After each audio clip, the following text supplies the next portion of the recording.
جی بسم اللہ الرحمن الرحیم. شکریہ ثانیہ، اور اچھا کہ آپ نے مجھے ڈونرز کے ساتھ موقع دیا بات کرنے کا. ایک تو ڈونرز آپ کے سامنے ہیں، اور میں پھر سے جو ان پٹ بھی دی اس کا میں اب سب کا شکریہ ادا کرتا ہوں. لیکن ایک وہ ڈونرز ہیں جو پاکستان میں اس وقت بیٹھے ہیں، دیکھ رہے ہیں کہ پیسہ کدھر خرچ کرنا ہے. تو میں پہلے تو یہ ایک وہ اب بات کر رہا ہے، وہ پاکستان کا فنڈ ریزر جو کہ 30 سال سے پیسے اکٹھے کر رہا ہے پاکستان میں. تو مجھے پاکستان کی جو پاکستان کی قوم کا جو جذبہ ہے پیسہ دینے کا، شاید کوئی بھی نہیں اس کو پوری طرح سمجھتا جو میں سمجھتا ہوں. کیونکہ یہ میرے لیے بھی جب میں شروع ہوا پیسے اکٹھے کرنے، تو یہ میرے لیے بھی ایک بڑا ایک عجیب میری زندگی میں ایک تجربہ تھا کہ میں سوچ کچھ اور رہا تھا اور ہوا کچھ اور. سوچ یہ رہا تھا کہ میں پاکستان کے اس اسکول میں گیا جدھر سب سے امیر پاکستانی پڑھتے تھے. تو میں تو سمجھ رہا تھا کہ ادھر سے پیسہ میں اکٹھا کر لوں گا کیونکہ سارے امیر لوگ تھے. لیکن آخر میں پیسہ مجھے عام لوگوں نے دیا. وہ لوگ جو ابھی آپ نے بات کی خورشید نے، کہ جو چھوٹی ڈونیشن دی ہے، جو ہمارا 4.5 ارب روپیہ پرائم منسٹر ریلیف فنڈ میں ہے، اس میں 50% چھوٹی ڈونیشنز ہیں، تو عام لوگوں نے ڈونیٹ کیا. تو یہ ایک ہمارے ملک کی بہت بڑی طاقت ہے جو ہم ریلائز نہیں کرتے. ہمارے ملک کے جو لوگ ہیں ان میں بہت بڑا جذبہ ہے خیرات دینے کا. اور یہ اس لیے ہے کہ یہ اللہ میں مانتے ہیں اور آخرت میں مانتے ہیں. کیونکہ مجھے شروع میں نہیں سمجھ تھی، کہ میں سوچتا تھا پیسے والے لوگ تو پیسے نہیں دے رہے، تو عام آدمی پیسے دے رہا ہے جس کے پاس ہے ہی کچھ نہیں اور کم ہے. تو پھر میں نے ریلائز کیا کہ یہ ہماری قوم کا جو اللہ سے کنیکشن اور آخرت سے ہے، اس کی وجہ سے لوگ پیسہ دیتے ہیں. تو جو مجھے سب سے زیادہ پیسہ، اور میں 30 سال میں کسی نے اتنا پیسہ پاکستان میں اکٹھا نہیں کیا جو میں نے کیا. تو جو ہمیشہ میں نے دیکھا سب سے زیادہ پیسہ وہ لوگ دیتے ہیں جن میں اللہ میں ایمان اور آخرت میں ایمان ہے. اور یہ میرے لیے آہستہ آہستہ میں نے ڈسکور کیا. جب پاکستانی قوم کا کبھی بھی کوئی چیلنج آیا، ایک تو میں نے جب لوگوں کے پاس کیا کہ کوئی کینسر ہاسپٹل ہمارے ملک میں، کینسر کا مریض اتنا مہنگا علاج افورڈ کر ہی نہیں سکتا عام آدمی، تو اس کے لیے ایک ایسا ہاسپٹل چاہیے کہ پیسے والے لوگ بھی باہر نہ جائیں، اور جو یہاں ہیں ان کو بھی، بیچارے غریب لوگوں کو جو افورڈ نہیں کر سکتے، ان کا مفت علاج ہو. بڑا چیلنج تھا. یہ کہیں بھی دنیا کے اندر یہ ایکسپیریمنٹ کامیاب نہیں ہو جو شوکت خانہ میں. لوگ ریلائز نہیں کرتے کہ یہ ایک معجزہ ہے کہ کینسر ہاسپٹل جدھر سب سے مہنگا علاج ہے، وہاں 75% مریضوں کا مفت ہر سال علاج ہوتا ہے. اور وہ علاج ہوتا ہے جو کہ ڈیولپڈ ملکوں کے کینسر ہاسپٹلز وہ افورڈ نہیں کر سکتے کہ 75% مریضوں کا مفت کینسر کا علاج کریں. تو وہ اس لیے ہوتا ہے کہ انہی لوگوں نے کینسر ہاسپٹل بنایا، پاکستانیوں نے، اور یہی لوگ اس کو چلا رہے ہیں. اور جو ہاسپٹل 70 کروڑ روپے میں بنا تھا، آج اس کا خسارہ 75% کینسر کے مریضوں کا مفت علاج کرنے میں جو اس کا خسارہ ہے سالانہ، وہ 12 ارب روپیہ ہے. تو 70 کروڑ کے ہاسپٹل میں 12 ارب روپے کا مفت ٹریٹمنٹ ملتی ہے. تو یہ ایک ٹریبیوٹ ہے اپنی قوم کی، کہ ایک دفعہ لوگوں کو یہ اعتماد ہو جائے کہ جو ہم پیسے دے رہے ہیں وہ ٹھیک جگہ جا رہے ہیں، وہ چوری نہیں ہو رہا ہے. اس کے بعد یہ قوم جتنی کھلے دل کی ہے اور جس طرح یہ خیرات دیتی ہے، میرے نہیں خیال میں دنیا میں اور ایسی کوئی قوم ہے. اور ہم ویسے بھی پاکستانیوں کو دنیا کے ٹاپ ان ملکوں میں سمجھا جاتا جو سب سے زیادہ چیریٹی دیتے ہیں. تو اب میں اپنا دوسرا تجربہ آپ کو بتاتا ہوں کہ جب پاکستان میں فلڈ آیا 2005 میں، اور اس کے بعد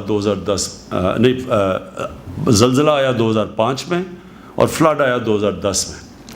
تو میں بھی باقیوں کی طرح اپنی پوری کوشش کی کہ ہم کسی طرح لوگوں کی مدد کریں. تو ادھر میں نے ایک چیز دیکھی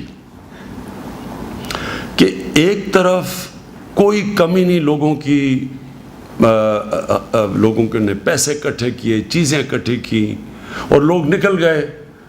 زلزلے میں بھی لوگ نکل گئے پہاڑی علاقوں میں لوگوں مدد کرنے کے لیے. اور پھر جب فلڈ آیا تو میں نے وہ سارا جو علاقے دیکھے نیچے تک دریائے سندھ کے ساتھ، وہاں بھی لوگوں کی کمی نہیں تھی. لیکن پرابلم میں نے ایک چیز دیکھی کہ ایک جگہ ساری دنیا پہنچ جاتی تھی جب پتہ چلتا تھا، مثلا بالا کوٹ پتہ چلا جی بالا کوٹ بالکل ڈسٹروائے ہو گیا. تو مجھے یاد ہے میں دوسرے دن جب بالا کوٹ کیا تو 3 میل کا ٹریفک جیم تھا بالا کوٹ. 3 میل تک لوگ گاڑیوں میں سامان لے کے جا رہے تھے دینے کے لیے. اور پھر جب میں نے زیادہ اسی زلزلے کے علاقوں میں پھرا تو پتہ چلا یہ کہ جدھر تو لوگوں کو سنتے تھے سنی سنائی باتوں پہ وہاں تو لوگ پہنچ جاتے تھے، لیکن جدھر نئی لوگوں کو پتہ چلتا تھا وہاں بیچارے لوگ بھوکے، کوئی گاڑیاں لوٹ رہے ہیں، وہ بیچارے بھوک سے برے حال تھے. اور یہ ایگزیکٹلی یہی چیز ہوئی فلڈز کے اندر کہ ایک طرف فلڈز میں سارے اتنا سامان لوگوں کو دے دیا کہ وہ بیچنا شروع ہو گئے اور دوسری طرف بیچارے لوگ بھوکے تھے. تو تب میں نے فیصلہ کیا اور میں نے ڈاکٹر ثانیہ کو کہا کہ یہ جو اب کرونا کی وجہ سے جو لاک ڈاؤن ہوا ہے، یہ لاک ڈاؤن نے جو سچویشن کریٹ کی ہے یہ انپریسیڈنٹڈ سچویشن ہے. ایسا دنیا نے کبھی اس طرح کی سچویشن نہیں دیکھی. ہمیں تو چھوڑیں، ہم تو پہلے ہمارے مشکل حالات سے نکل رہے تھے، لیکن اگر آپ دنیا میں دیکھیں امریکہ جیسے ملک میں میل لمبے کیوز بنے ہوئے ہیں، گاڑیوں میں لوگ کھڑے ہیں کھانا لینے کے لیے، خیرات لینے کے لیے. امریکہ جو دنیا کا سب سے امیر ملک ہے، کیونکہ یہ کبھی ایسی ہوا ہی نہیں دنیا میں. اٹلی کے اندر لوگ بیچارے بھوکے ہیں، لوگوں کو کھانے دیا جا رہے ہیں. تو ہمارے ملک میں تو ہونا ہی تھا. جیسے ہی ایک دم بند کیا ملک، اور بشیر صاحب آپ نے کہا میرے سے اگر وہ پوچھ لیتے صوبے تو میں کبھی اس طرح کا لاک ڈاؤن نہ ہونے دیتا. کیونکہ جب آپ لاک ڈاؤن کرتے ہیں تو پہلے آپ کو یہ سوچنا چاہیے کہ ہمارے لاک ڈاؤن سے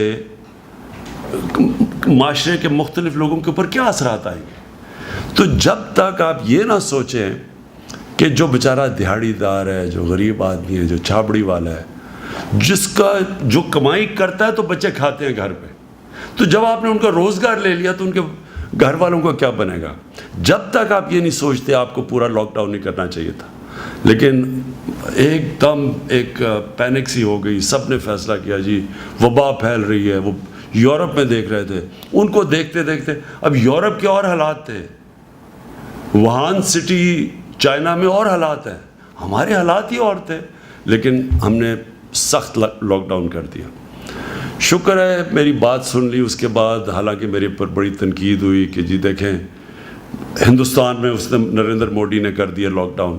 اس نے وہ لاک ڈاؤن کیا جو لوگ میرے سے توقع کر رہے تھے میں کروں. اللہ کا شکر ہے میں نے پریشر ریزسٹ کیا اور نہیں کیا. وہ آج ہندوستان کے اندر جو غربت پھیلی ہے کوئی اندازہ ہی نہیں لگا سکتا کہ کتنے لوگوں کا کیا حال بنا ہے. 34% جو ریسرچ آئی ہے، 34% عوام اس وقت یا بھوکی ہے یا بیماریوں کی طرف جا رہی ہے یا بھوک کی طرف سے اس غربت پہ جا رہی ہے جو کچلے جا رہے ہیں غریب لوگ.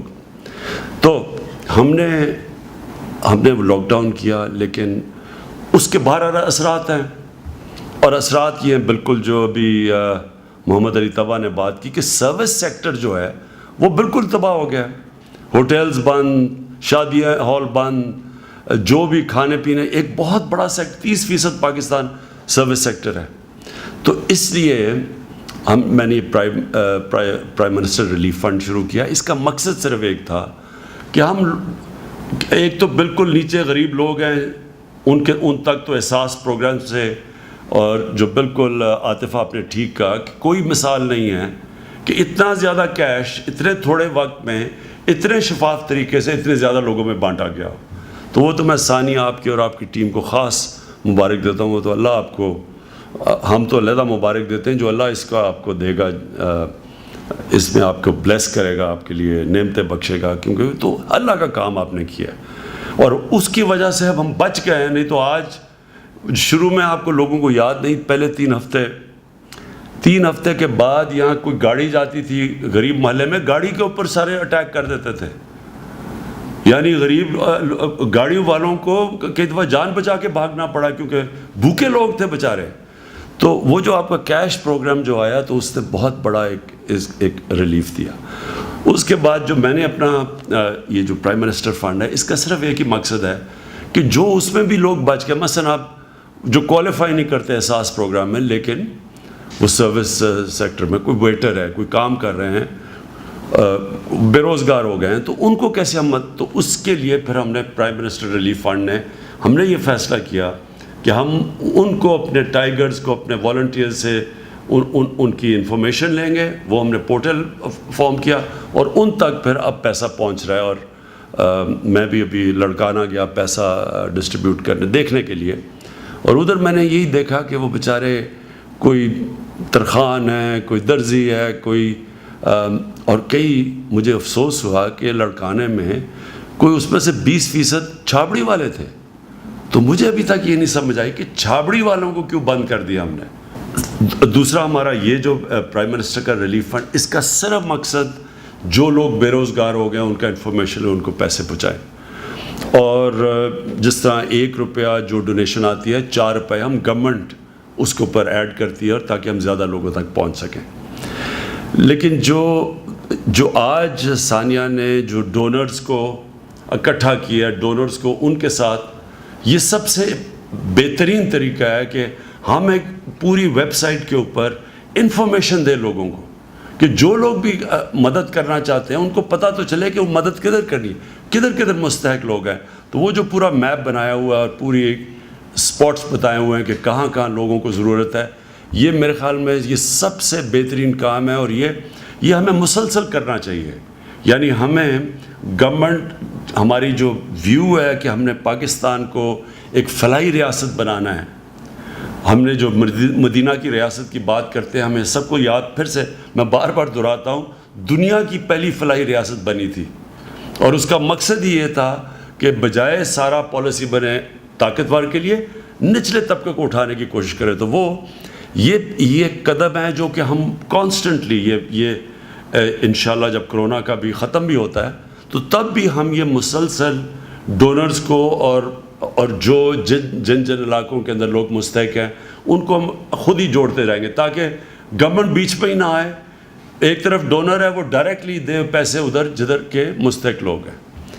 اور پھر جو آخر میں یہ جو لنگر اور یہ جو ہم نے پناہ گاہ بنائی ہیں، یہ تو ہم نے کرونا سے پہلے ہی اس نتیجے پہ پہنچ چکے تھے کہ پاکستان میں جو لوگ سڑکوں کے اوپر سوتے ہیں، کیوں سڑکوں پہ سوتے ہیں؟ سردیوں کی انتہا ہوتی، جب ٹھنڈ یا اسلام آباد میں 0 ڈگریز پہ ہوتا ہے تو بیچارے لوگ فٹ پاتھ پہ سوئے ہوئے ہوتے ہیں.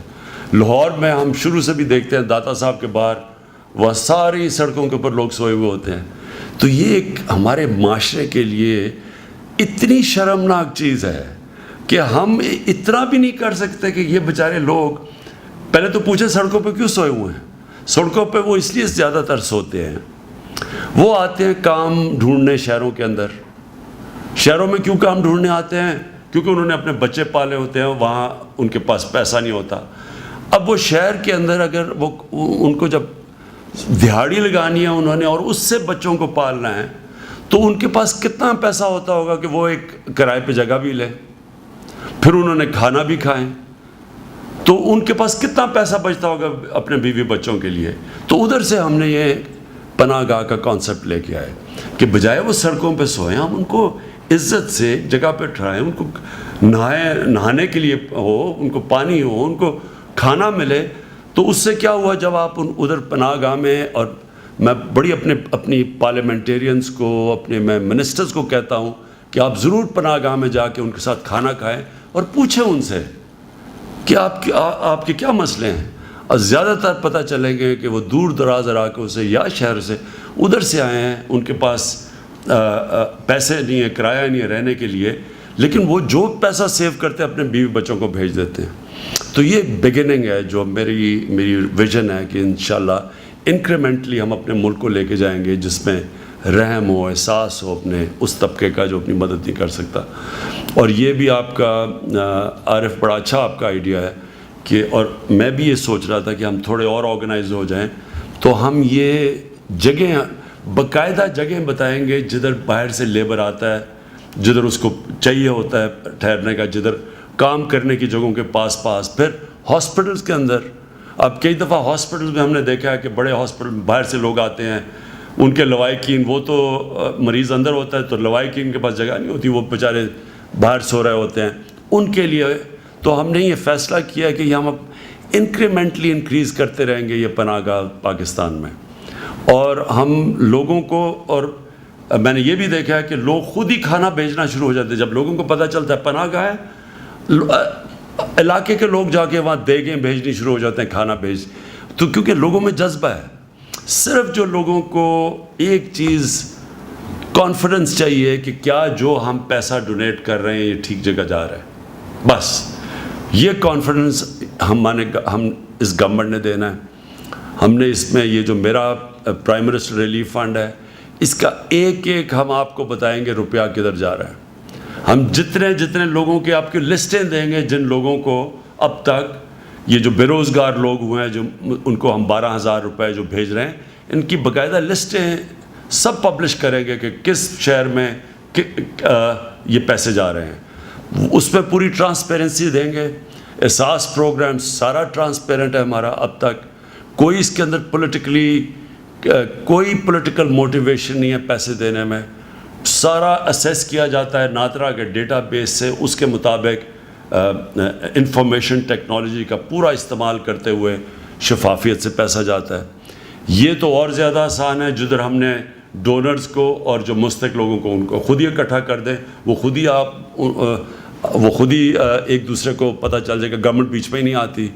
اور یہ جو پناہ گاہ ہے، اس کا سارا کچھ ہمارے آڈیٹڈ ہے، سارے اکاؤنٹس ہمارے.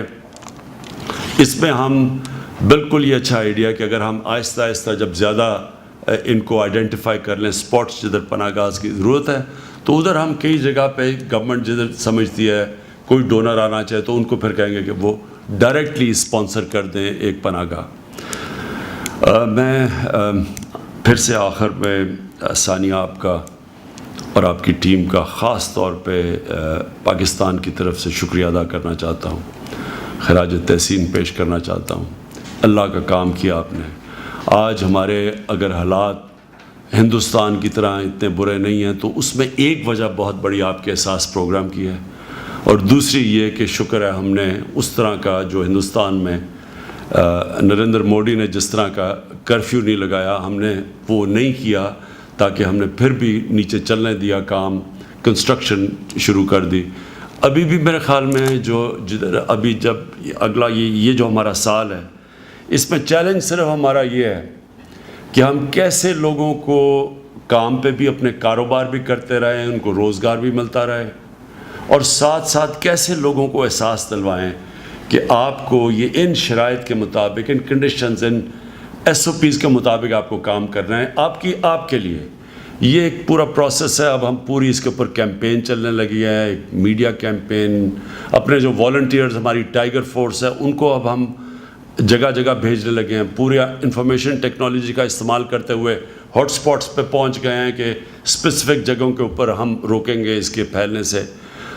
انشاءاللہ مجھے امید ہے کہ ہمارا یہ ایک اگلا جو مہینہ ہے، مشکل مہینہ ہے، میں یہ کہہ دوں کہ مشکل مہینہ ہے، لیکن اس میں ہم اسمارٹ لاک ڈاؤن، اور اسمارٹ لاک ڈاؤن کا مطلب یہ ہاٹ سپاٹس اور یہ SOPs، لیکن اسمارٹ لاک ڈاؤن کا سب سے بڑا جو ہم نے اب کرنا ہے کہ اس ٹائم کے اندر جو ہمارے وہ لوگ ہیں جو کہ کرونا سے جن کی جانوں کو خطرہ ہے، جس میں ہمارے بوڑھے ہیں اور جس میں ہمارے وہ لوگ جن کو وہ بیماریاں ہیں جو اگر ان بیماریوں کے ساتھ کرونا ہو تو بڑا مشکل ہوتا ہے، یعنی ان کی جان خطرے میں چلی جاتی ہے. مثلا ہارٹ ڈیزیز ہو، مثلا ڈائبٹیز ہو، بلڈ پریشر ہو، تو ان کے لیے ہم نے لاک ڈاؤن بھی کرنا ہے. ان کو کہنا ہے کہ آپ ان کی خاص اپنی احتیاط کریں. اگر ہم ان کو بچا گئے تو پھر کرونا کا وہ ایفیکٹ نہیں ہوگا جو ہم نے دیکھا کہ دنیا کے اور ملکوں میں، امریکہ میں ہوا ہے. تو یہ ہمارا اصل میں چیلنج ہے، اور یہ امپورٹنٹ ہے کہ جو اگلا مہینہ ہے یہ اب سے لے کے ایک مہینہ اس میں ہم پوری اگر ہم یہ لوگوں کو بچا لیں لاک ڈاؤن کے سب سے برے افیکٹ سے جو بھوک غربت اور غربت کی وجہ سے لوگ مرے اس سے بچا لیں اور دوسری طرف ہم کرونا سے اس طبقے کو بچا لیں جو جن کو سب سے زیادہ خطرہ ہے. تھینک یو سب کا ڈونرس کا سب کا میں شکریہ ادا کرتا ہوں جی.